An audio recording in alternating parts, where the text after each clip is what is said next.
good morning लोगोफोर नै गुवाहाटीयाव थांगासिनो दङ जोङो नै ट्रेनाव दङ गुवाहाटीयाव फिसालाखौ दोनलांनो रङिया मोनफैबाय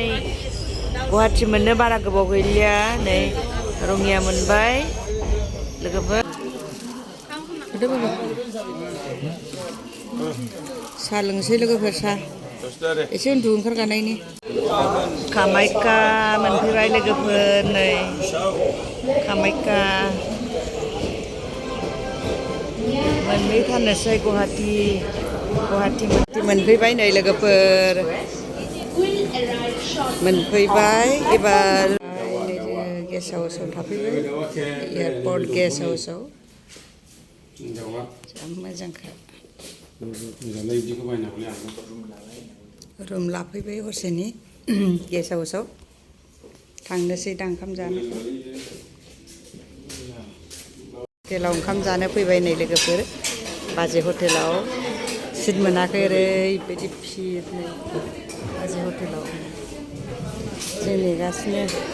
फिसाला सानैयाबो नेगासिनो मोनजाथ'वाखै जायगायानो गैया बहुद भिर बाजै हटेल गुवाहाटीनि बाजै हटेल गुवाहाटी आइडेस्टिनि हाबफैदों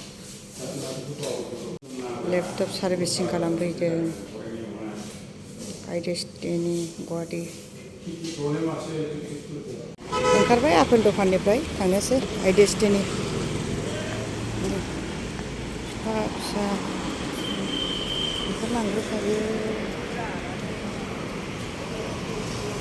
नै बे दखानाव फैदों आइडेस्टिनि बारा थाब मोनहैयो बिहर खालामनानै बिहर खालाम